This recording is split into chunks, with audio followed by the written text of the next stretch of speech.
Well, off of Carrie's, because her proficiency scales and everything were kind of what I've been using to lead into this, and I kind of think I was working pretty similar to her after listening to what she was talking about.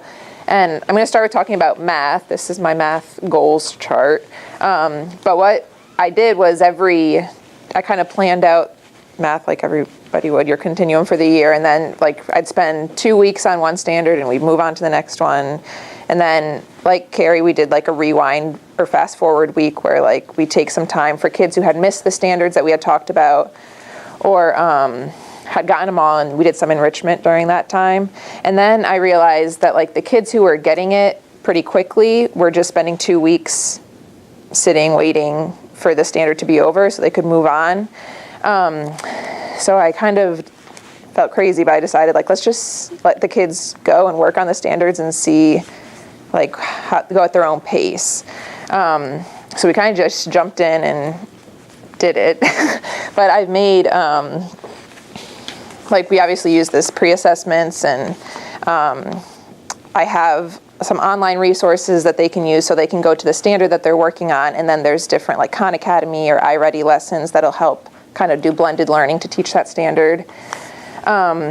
So this is really just making students self-monitor their own learning and being aware of their progress and their goals.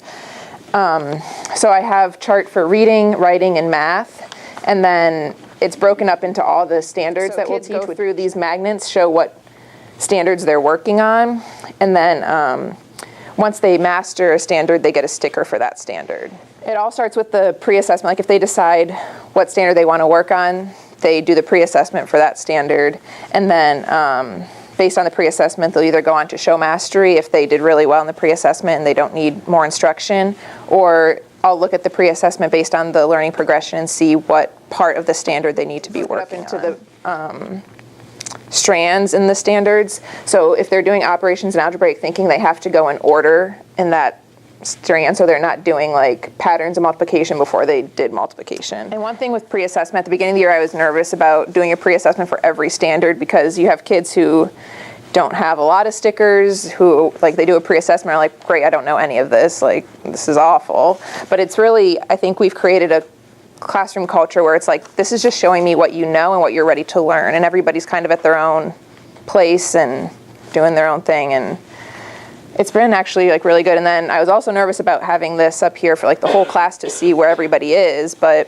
it's interesting because like the kids who haven't met as many standards, they can see who has mastered certain standards, and they actually go and ask them like, how do I do this problem, or how does this work? I use, Lucy Calkins has a reading curriculum, and I use her learning progression to help like kids know what they need to do to reach a certain standard. And one interesting thing that happened this year with the reading one is kids start to figure out like, well, I think I already know this, so I'm gonna just pick this as my goal because I know I can just show mastery right away because I'll pass the pre-assessment and be good to go.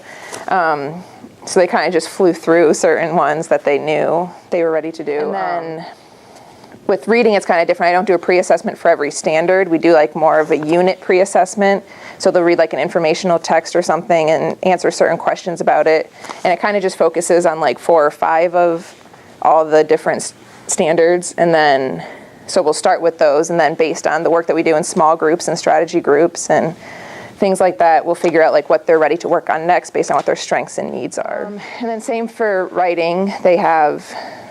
We use the Lucy Calkins writing workshop, and it has like the student checklist and everything, so they're able to see what they've mastered and what they're working on.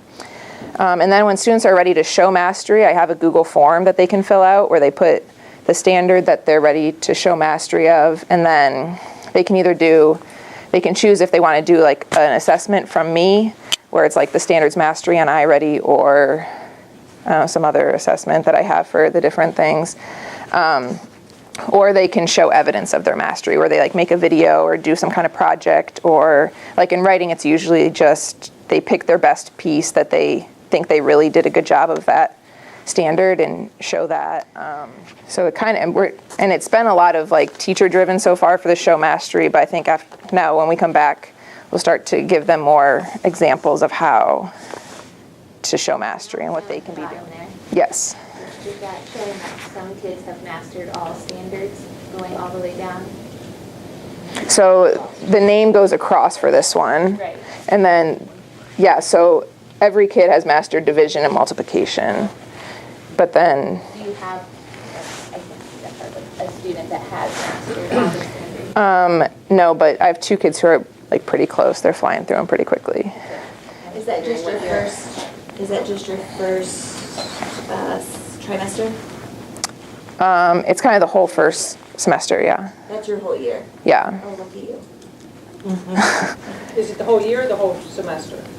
It's a year? Oh, this whole thing is the year, yeah, yeah.